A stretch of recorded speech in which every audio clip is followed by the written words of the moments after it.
What up, everyone? This is Mr. Lord, Dr. Professor, Dark Joker, here with another edition of Traditional Fans with Opinions, where I'll give my reviews for whoever I watched, read, or played today. And who are Traditional Fans with Opinions? That is myself, and that is you, the viewers. With all that being said, on with the reviews. The Secret of Skinwalker Ranch, Season 6, Episode 7. So in this one, the team, they're continuing their investigation of the bubble. And during the experiment at night, there's like a big radiation spike. Like, and they just like, Travis is like, get out. We can't deal with this right now. He's like, he tells them, get out now. Because it's like dangerous levels of radiation. And so there's like some cube or square object that's seen. Apparently a laser beam hit by something that flew through it, which was the cube and square object. A flash is seen in the east field. So there's some UAPs that appear there. A drone goes through the bubble and it disappears when looked through a FLIR camera. And the bubble interferes with the laser experiment. And basically they go on and off. So the bubble able to deflect rockets and drones, interfere with all the collection of data they're getting. Well, not getting, I guess, at times. Yeah. So yeah, basically, crap went down. Yeah. Like it was dangerous. Like you find, and this is why I say they need to wear proper PPE. I don't care. It's a television show. If there is actual dangerous levels of radiation out there, they should be wearing like proper PPE when dealing with that. I mean, that is just standard safety. That would fix wearing proper PPE would fix a lot of problems. But as far as episodes, I really like the episode, like the tests, like all the stuff they were doing, and look forward to the next episode. Beyond Skinwalker Ranch, Season 3, Episode 7. So this one, Andy and Paula return to Mount Shasta in California, where, some strange energies that are potentially dangerous are found. Basically, they're still trying to find the source of it, see if, like what draws some energy toward the mountain, where it's people, where it's UAPs, where it's something else, who knows. And so, basically, yeah, they do a bunch of various tests in the area, try to, and then, they talk to the locals, see what they know. I mean, yeah, which is a good idea. They should know about they should talk to the locals. And, obviously, given that there's, the given type of energy they might be dealing with, obviously there's danger in this. So obviously they do it to take safety account, which, like with the regular Skinwalker Ranch show, should involve proper PPE. Like that just needs to be stated. Wear proper PPE. Like I mean, come on. Just just do it. I don't care that it's not doesn't look good for TV. Do your, if there is actually something out there, take precautions for safety. That is just a fact. But besides that, I really like this episode. Looking forward to the next one. Reborn is a vending machine. I now wander the dungeon. Season 2, Episode 3. So in this one, all the hunters fight like these monsters that are attacking. They're controlled by this guy from the road. Kind of looks like the Nether Lord. And so Boxo has to find the guy. Lamis is concerned about him going off on his own. Now, Boxo finds the guy and Cap traps the guy in the force field. It's revealed to be a human, and who has this like demon ring or something allows him to control the monsters. And to torture the guy, to convince the guy um, to like release the monsters from his control, Boxo uh, uses Coke and Mentos. So basically, puts Mentos in Coke, has it explode, makes the guy drink it, and threatens to have it explode in the guy's next bottle. But 3 Mentos are explode into the guy's mouth. That's I'm like, this is the torture. I'm like, man, this is pretty mild. I was laughing. I thought it was freaking hilarious. The guy's like, all right, I'll do it. But before the second ball is able to go, like, the guy's like, all right, I'll do it. Just don't do that again. So he releases all the monsters. Monsters walk away, and everyone walks towards Boxo, like to the force field. Lami sees the guy, recognizes Tim as the person who sent monsters to massacre everyone in her and Hulami's village. So she like starts punching the barrier, saying, let me in, let me in. Basically, she wants to kill that guy. And Director Bear's like, calm down, Lockies. He convinces her to calm down. Long, well, Boxo says, well, Lami's his name. That convinces Lami's to calm down. She goes to work on the wall. And then Boxo goes to the force field. Director Bear's like, Boxo, go back to Lami's. You see his missing look on his face. He's like, I'm taking care of this. And like you see like the gluttons, like the band of gluttons is taking Boxo away, running, and they're in tears, like in terror. Like Director Barrel is like he's about to just wreck that guy, and he tells him, like, he's like, I will not kill you, at least not quickly. If you want a peaceful death, you'll tell me everything you know. I'm like, oh frick, this guy's awesome. I'm like, let's go, Director Bear. But yeah, so yeah, I then Boxo like tries to cheer up Wami, says he'll stick with her to the end. Wami's jokingly asks, he's like, wait, are you proposing? And Boxo's thinking in his head, he's like, wait, what? Oh crap. That's not what I said, man. He's like, crap, I'm a vending machine, how's that gonna work? And Wami's like, well, you're a vending machine, how's that gonna work? Blah blah blah. And she's like, oh, wait till I'm 18. And then she's like, just kidding. And she's like, the box was happy that Lami's is like cheered up. So yeah, overall, I really like this episode. Like the combat when they were all fighting the monsters was awesome. Like Director Bear was like freaking great in this. I'm like, let's go. Let's go. This guy is awesome. And you just see him just stay there mentally about to torture a guy. Like he's like, Boxer, let us handle the dirty work. I'm like, oh freak, this guy's this the like freak this like uh wannabe Netherlord is screwed. Like he's done. Like man, he'll be wanting the Coke and Mentos, and the Coke and Mentos bit was so funny. So yeah, I really like this episode. Looking forward to the next one. And yeah, I liked at the beginning where like the rich girl's name I can't remember. Her coins are able to give Boxo a bunch of power ups, allow him to use a bunch of stuff. And it was a good way to say, hey, she has a bunch of money. Now technically it's a loan. The hunter associated with to pay her back. But yeah, I thought it was an interesting way to allow Boxo to have like a bunch of powers to use. So yeah, I really liked it. Really liked this whole episode. Look forward to the next one.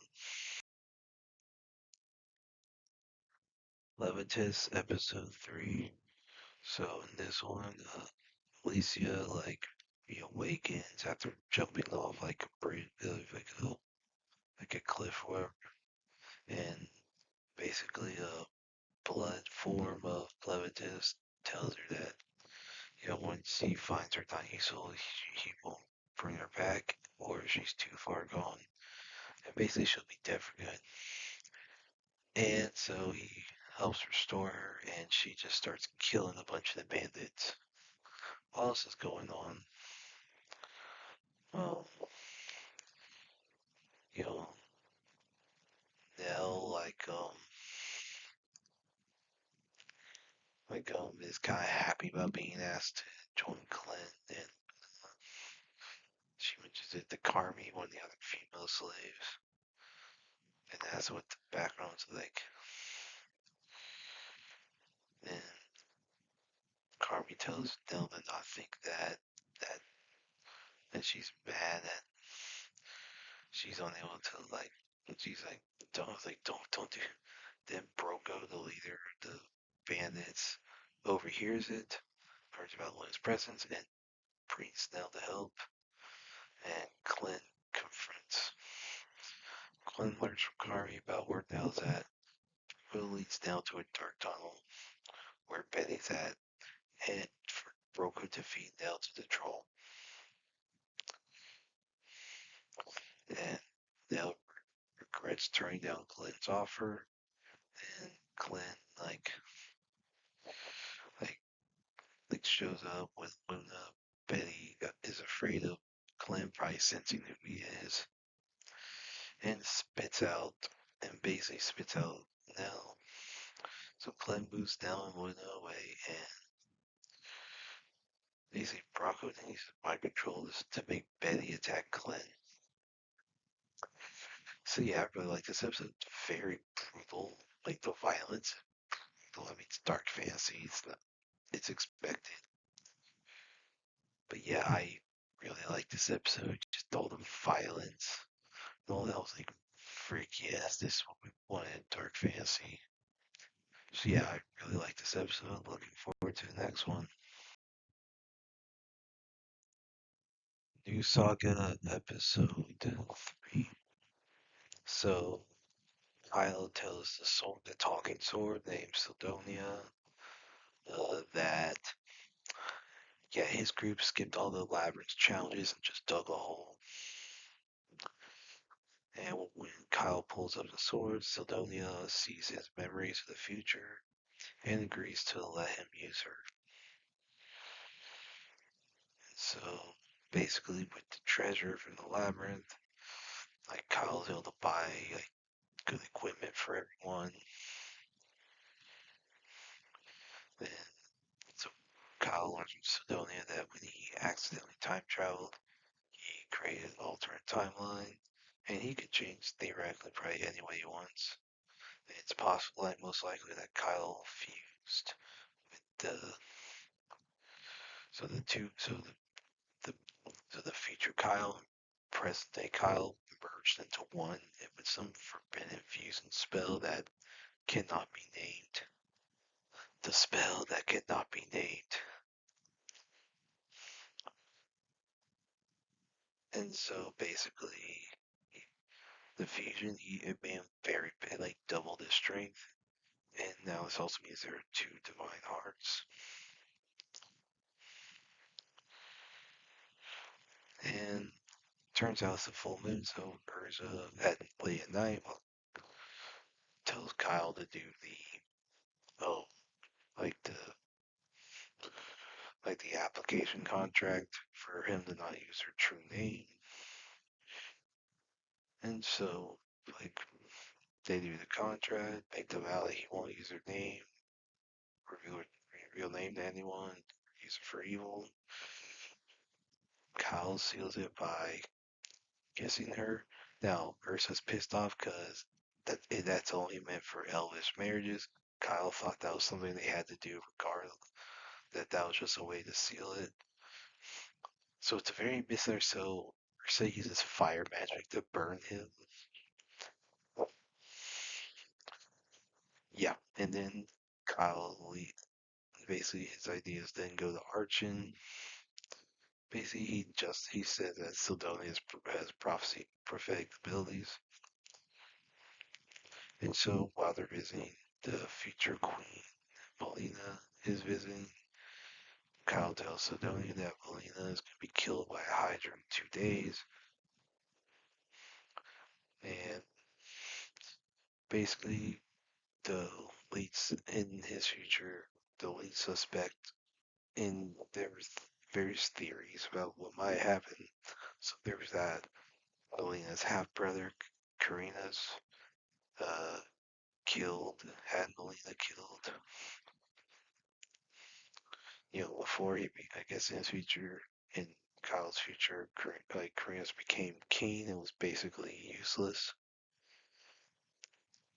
Then, so Kyle plans to prevent Melina's death so she can become a good queen, and basically he wants to be able to use her royal influence to become a hero, like to help deal with the invasion. So yeah, I feel like this episode was interesting. How like Kyle's gonna try to stop like a death. Now I've not read the source material, so I don't know exactly what all happens. I'm interested in what happens. Like, is Karina's the killer? Is Melina actually good? Is Hydra the killer? What happened? Like, I'm expecting there's gonna be some twists. But yeah, I really like this episode. Looking forward to the next one. Rising of the Shield Hero, Season 4, Episode 2. So in this one, Naofumi has to deal with the freaking bullcrap from Sidville. Like all different politicians trying to one up each other. Yeah. And then you have Warner, the Phoenix looking guy. Draw is the lion looking dude. So there's a party. So for when they happen, so while a bunch of the others are seeing the town, Naofumi takes a bath and a bunch of girls come in to try and be a harem for him.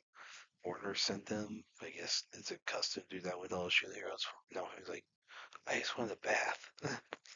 Now Ralph stays behind with Naofumi, and everyone gets back around the same time. They see Naofumi in a towel. So yeah. So then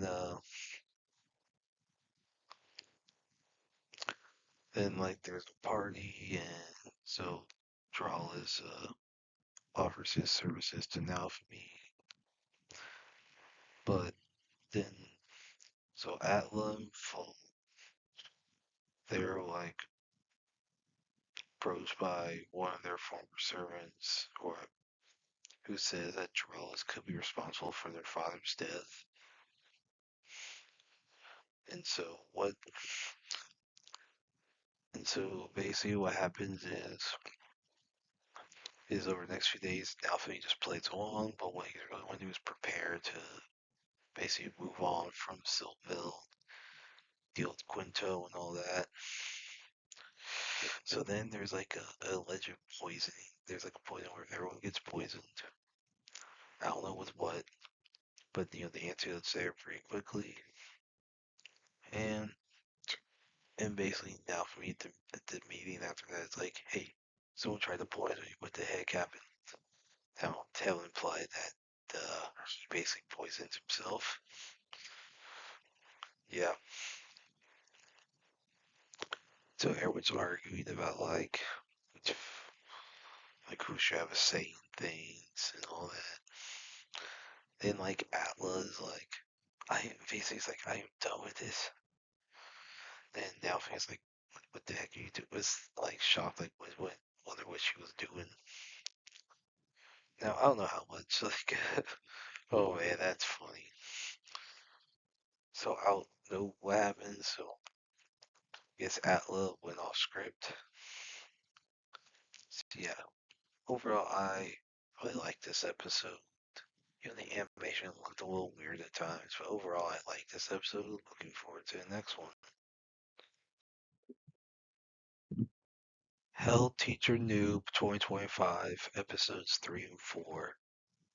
So in these episodes, now I forgot to, review episode 3 last week. Apologize for that. So I'm going to do both 3 and 4 today. Anyway, so in third episode, basically there's a yokai. It's like this I don't know can't remember which class it was, but this like doll. It's like life-size doll was like inhabited by a soul or something. Basically became a yokai. So start trying to act like a student, do stuff around school. Then once everyone confronts it, it like goes crazy and tries to turn himself into a human. But Nube's able to exercise it. So yeah. So in the next episode, Miki, one of the students, wants psychic powers. She reads a bunch of magazines, watches a bunch of website videos and stuff. And she turns into what's called a Rokunabi, where it's like she gets a really long neck and her spirit, I guess her spirit like stretches from like her shoulder. Now she first thinks she has clairvoyance, so she looks at these test answers and gets them all right. The next day, she then spies on what everyone's doing, like in their houses, apartments, whatever. Freaks everyone out. She accidentally scares what the female teacher Nube likes, but is scared of supernatural stuff. So yeah, it's funny. Now Nube's able to there's a whole chase scene, but Nube's able to exercise her and return her to normal ish. I mean, as normal as she could be. So yeah, I really like this episode. Nitsuki, the introductions of Nitsuki were funny, and then the whole the yokai stuff, like how all that went about, that was done very well. The mystery was cool. Exactly what was going on. Overall, I really like these episodes. And I look forward to the next one. And that's it. Did y'all like the stuff I reviewed? And if you have your own opinions about all that, you can put all that in the comments. Thank you for watching, and like, subscribe, and all that. And look forward to the next video.